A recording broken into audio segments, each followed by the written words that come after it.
While the new currency decree was formulated in a way that the Chinese people would not fear that it would lead to uncontrollable inflation, the reality painting a very different picture. During the time, Chinese newspaper would run editorials that were intended to assure the Chinese public that the Kuomintang had nothing but the absolute best intention for the economy of the China, and move to a paper fiat currency was heralded by the contemporary economists around the globe as a major step toward a more modern banking system. The currency reforms and the newly introduced Chinese and nation yuan had in reality completely destroyed the private banking system in China, which had served the Chinese economy well.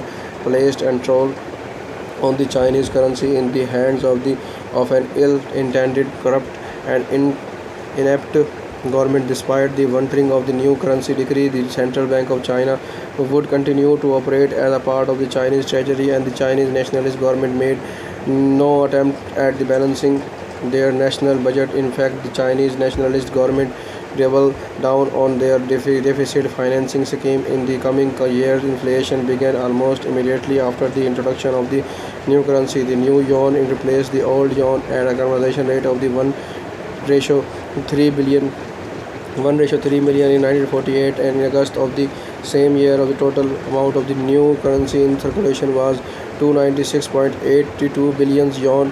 The new yuan proved to be equally affected by the government operating or printing. The printing press produced enough money to cause the hyperinflation in the new currency as well. By December of the year 1948, the supply of this new yuan in circulation had reached 8,186.33 billion yuan. Only 4 months later, in April of the year 1941-49, the amount of in circulation had increased to 5,161,240 billion yuan. In a combination of the war-related securities and destruction and uneven impact of the monetary expansion led to the dramatic increase of the price to the varying degrees across the many regions of the China. The wholesale price index of the Shanghai during this period increased dramatically during this period. Eventually, the inflation had become so severe that it helped bring about the collapse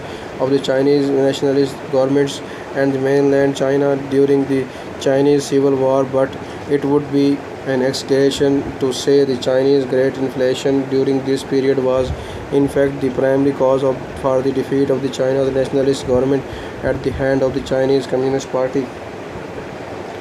Taiwan, the headquarter office of the Mega International Commercial Bank in 2010. The Mega International Commercial Bank is a bank formed of the reprivated Bank of the China and the Bank of the Communication following the Chinese Civil War between the Kuomintang and the Communist Party, and the General Management Office and the Bank of the Communication accompanies the government of the Republic of China during their move to Taiwan. The branches of the China's bank that had remained in mainland China were nationalized by the government of the People's Republic of China, and branches of the Bank of China and Bank of Communication continues to be called Bank of China and Bank of Communication. The branches of Chinese Bank abroad would continue to serve overseas Chinese. These branches would also accept the remittance and assistance the governments of the Republic of China in handling foreign procurement matters. In the year of 1960, the General Management of the Office of the Banks of the China was reopened in Taiwan. During this era, the Taiwan version of the Bank of the China was professionally bank for international trade and exchange, and the operated as a general commercial banking corporation.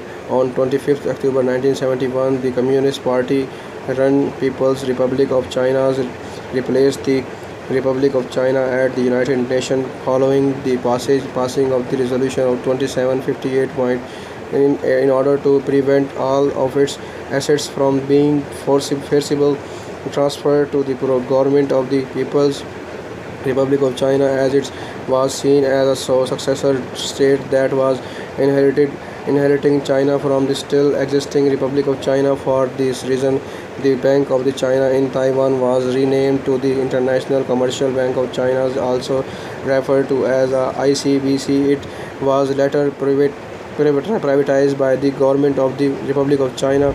People's Republic of China, the historic the story of the Chinese bank